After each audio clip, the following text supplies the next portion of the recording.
ശരിക്കും കരച്ചിലാ വന്നത്. എൻ്റെ മോൻ്റെ കുപ്പായം തരുമാൻ എനിക്കില്ല ഒരു അധികാരം. കല്യാണം കഴിഞ്ഞു നിന്നെ ഇവിടെ കൊണ്ടുവന്ന് കയറ്റിയതിന് ശേഷം ഓൻ എൻ്റെ മുഖത്ത് നോക്കിയിട്ടില്ല. നേരെ ചൊവ്വ വർത്താനവും പറയൂല. എന്നെ കാണണം തന്നെ ഓനിപ്പോൾ ഒരു ഇടങ്ങേറാ. എന്തുകൊണ്ടാ ഓനിങ്ങനെ മാറിയത്? നിൻ്റെ കല്യാണ മന്ത്രം എന്താന്ന് ഞാനൊന്ന് കേട്ടോട്ടെ. നിൻ്റെ മോളോടും പറഞ്ഞു കൊടുക്കാലോ.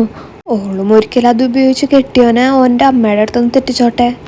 മാലതിയെ, ഇതിലും ഭേദം എന്നെ കൊല്ലായിരുന്നു.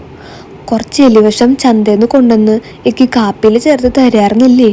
10 മാസം ചുമന്നു പറ്റൂ. പിന്നെ കുറേ ചോലിട്ടിച്ച് നടന്നു. ചെറിയും ചരങ്ങും കരപ്പനും പിടിച്ചെന്ന് പാട്ടും പാടി ചേലിട്ട് നടന്നു. കഴുത്തിലെ ചെയിനും കാതിലെ വെള്ളിക്കമ്മൽ അഴിച്ച് വിറ്റിട്ട് തീറ്റി പോറ്റ ഒരാളാക്കി. എപ്പം നോക്കിയാലും ഓനെ അമ്മേ വേണം. 1.5 മണിക്കൂർ കാണാൻ ഞാൻ വിളിയായി, അമ്മേ അമ്മേ അമ്മേ. ഓനിപ്പോൾ വിളിച്ചിട്ട് എത്ര കാലമായി? അമ്മേന്നുള്ള ആ വിളി എനിക്ക് ഒരിക്കൽ കൂടി കേൾക്കണം. എന്നിട്ട് ഞാൻ മരിച്ചോളാം മാലതിയെ, എന്നിട്ട് ഞാൻ മരിച്ചോളാം. അമ്മയ്ക്കെന്താ പ്രാന്തുണ്ടാ? അമ്മ പറയണത് കേട്ടാ വഴി കൂടി പോണവരെ വിചാരിക്കും ഞാനൊരു രാക്ഷസിയാന്ന്. ഞാൻ അമ്മേനെ നോക്കണില്ലേ? കയ്യും കാലും ഒഴിഞ്ഞ് തരാറില്ലേ?